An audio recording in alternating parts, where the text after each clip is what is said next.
Well, it's another beautiful day. It's a bit deceiving because it's pretty chilly, but no complaints. It's bright and it's dry. So today I'm going to be working on the solution for expanding the chicken area, which also serves another purpose, which is to keep control of the ground underneath all the blackcurrants. So this is the area, and I struggle through the summer months because the weed growth in here is quite strong, and in an attempt to keep control of that, it seemed like a really good idea to get the chickens access to this whole area. But I've got to retain them, and I've got the solution for that, which arrived today. That's a big reveal because it's a little bit unusual, and I'll share it with you. But first of all, I think I need a bit of a tighter line down there, so there's a little bit of pruning to do. And I'm going to just displace a little bit of this mound of earth, probably into the dip, because I want to get that a bit flatter. And I can see the barrier coming through here, and therefore it will be around this rather rampant berry bush, which I've made the decision to remove. So that's going to come out. So 3 jobs: bit of pruning, bit of leveling, removal.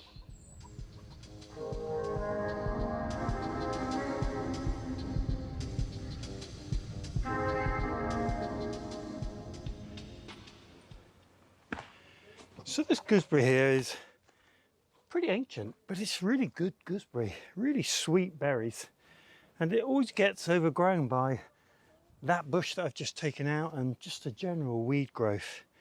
So in my attempt to work this piece of land differently, I'm going to take this out. I'm going to pot it for now because I don't know what its final destination is going to be, but I think it's going to benefit from even going in a pot and having a little bit of freedom to grow. This post is going to make one of the corners of the area that I'm going to enclose. So my next job is to get this out, remove this, and I've also got a bramble growing down here, so I'm going to get that one out too.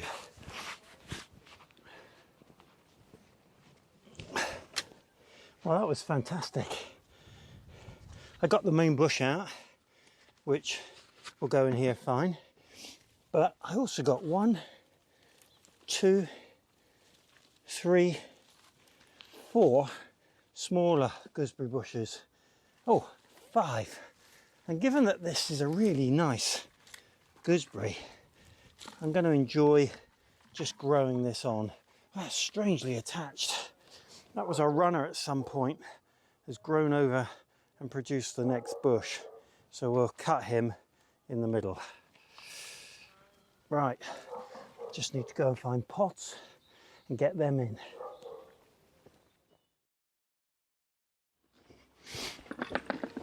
Well, that's a bonus.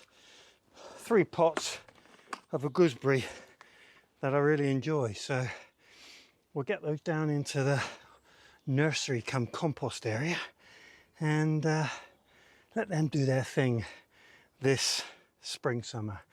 And then when they've got really settled, we can think about where they go. Good times. So this area that I'd like to keep weed free by using the chickens needs to retain the chickens in that space so that they don't run all over the allotment. And I find if I do let them run without some supervision, they end up digging up things that I'd rather eat at a later date. You know what I mean? So there's a few things that this retaining barrier had to do. It had to be able to deal with the gradient of this ground because it's quite steep. It needed to be reasonably high because if the chickens think that they can fly over something, they have a go. So it needs to be at least 1 meter. And to some extent I wanted it to be flexible so that if there was an area of the allotment that I wanted them to take the grass level down, I could move it and move them with it. So this is quite an unusual solution. I don't think I've seen anybody do this before. but I'm going to have a go. So this is the big reveal. I'll show you the packaging and I'll open it with you. So this is package number 1, and it comes in one of these nylon-y sort of bags, which I remember having polytunnel things delivered in. So I guess that's what the commercial companies use. It's going to take me a while to get open, so I'll get on with that and come back to you when I've got the sellotape off.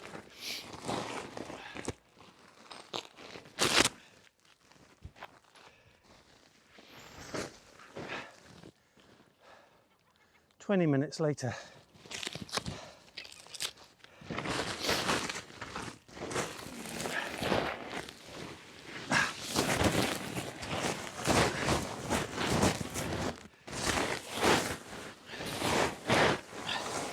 And there it is. Now this is the net, and this is what you'd normally see in a goal on a football pitch. It's actually sold as a cricket ball retaining net for a garden. So we'll get the other package and see what that looks like. We'd have to say they were packed well. So these are the upright stakes that the net attaches to, and they're made of a really high density plastic with a metal spike on the end, and along the edges of the stakes are all these attachment points for the net. So you just position these as you see fit and attach the net accordingly. And this is all heavy duty hard weather stuff, which you need around here because the weather's hard. So we'll see if we can get those in place and see how they work out. So this is how they work. Basically the poles go around this area that I want to keep them in, and they'll come through here, and these poles go all the way down the steps and return into the coop so that the chickens can come out and round. And that's the plan. So we'll get some net up and see what it looks like. Well, about an hour later, we're eventually there. So you get an idea of how these poles and net work. You stick the stake down through the bottom of the net, and then they've got clips on the side that you just hook the net through, just like a football net really, and that keeps them in. That's the plan. So both sets of hens will be able to come out of their entrances and work their way into the blackcurrant bush area, and hopefully they'll strip it and keep all the weeds down. And I didn't want to cut this netting, we've got so much extra, but that just means that it's that much more flexible for the future. And I've just put in a little bit of mesh so that I can open this door and allow the other hens to work their way in. And conveniently, this door opens right the way up, and if I push it all the way open, serves to guide all the hens around the path. But not at the moment, I'm afraid, hens, because those restrictions have not yet been lifted. So in you go.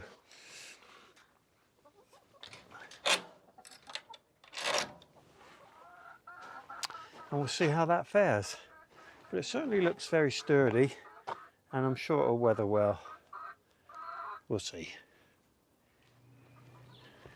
Well, with my new chicken netting, I need to build a gate because access through here is now all a bit too much of a problem. So there will be a gate going in there. I just need to see if I can find some materials.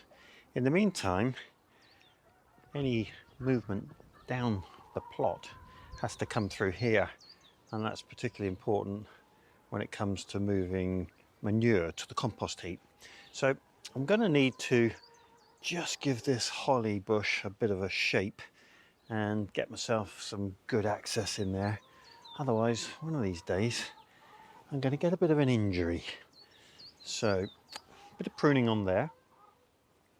And the other thing that I've got to get a handle on is the various paths on the plot. So last year, I had an awful lot of mare's tail growing up through these paths. The beds stayed pretty good, but the mare's tail just came up in a prolific manner across all those paths. So on these two, I put some membrane down and then some chippings on top. I'm going to put that membrane down there, and I think I'm going to do exactly the same here. So I think what I'll end up doing is raking all this wood chip that's left back to one side and then laying down the membranes. I've got exactly the same problem up on the squash beds. The supply of wood chip is zero around here, and therefore I need to come up with a plan. So I'm going to do something that I don't think I've seen anywhere. It's difficult to get a first where allotments are concerned, but this may just be a first, I don't know. The plan is to put the bedding that I take out of the chicken coop and put it into these pathways. Now normally you wouldn't put the really strong chicken manure straight onto the ground, but I figure that if it's sitting in these pathways, it's never going to be in direct contact with the plants. And in these beds, it's going to be squash and pumpkin, and they're particularly hungry plants. So I'm thinking if I put the bedding down here, with the rain and the weather, the manure will gradually soak into the ground and probably feed the various squash and pumpkins that I put in here. That will enable me to draw back some of this chippings and use it on those other paths. Well, it's novel. I don't know. What do you think? I'm going to give it a go, and well, what harm can it do? Hopefully it'll feed those pumpkins and squash and they'll be bigger than ever. We'll see. Well, as I'm sure you know, holly's pretty ruthless stuff, so I'm donning the gauntlets. We'll see if we can get some shape to this and take away the opportunity for it to injure me badly.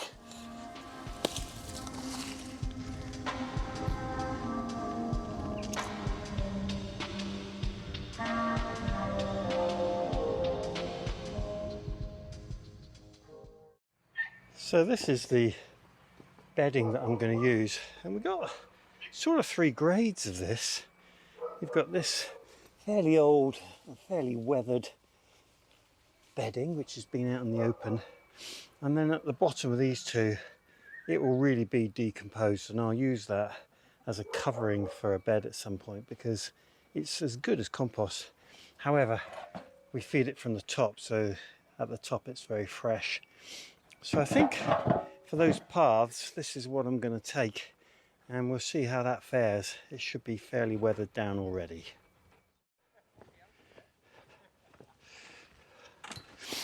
Right, I'm going to do this middle section first because it's quite enclosed. Apologies for the constantly barking dog. Not under my control, unfortunately. Right, let's see what we can do.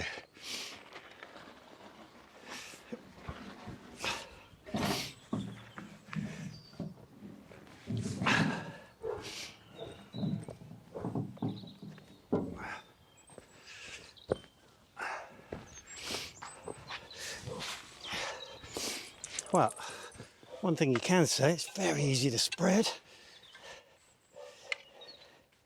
And hopefully this will suppress the weeds in exactly the same way as the bark chippings do, but I don't have to locate it because we constantly produce it. So if this works, it'll be a really good long-term solution for my paths.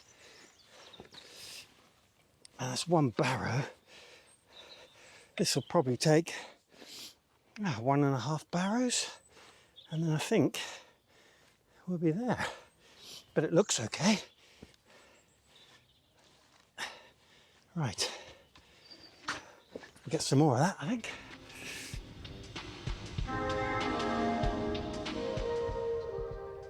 So the last part of this job is getting this membrane pinned down, because I haven't done up to this point, and one windy day and I'll lose, well, at least it'll blow over the top of the pond. So I'm just going to make sure that it's reasonably secure. I've got some staples left over from when I did the fruit garden, and I'm just going to stick those in every couple of feet and see if I can get this nice and secure. I'll leave these rocks on because they help, but these staples work very well indeed. There we are, about 6 I think.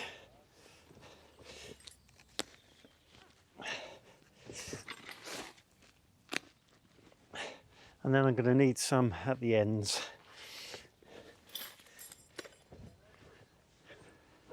I'm going to have to tidy up these ends, and I've also got ambitions to do something with the far edge of this bed, but that can wait until the summertime.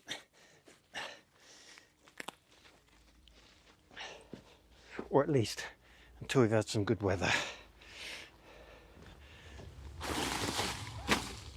There we go. Job done.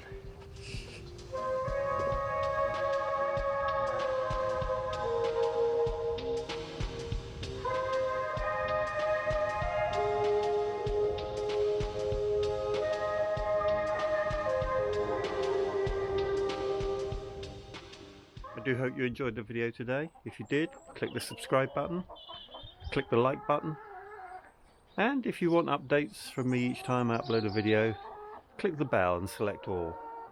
I do hope you have a great day. Diolch yn fawr.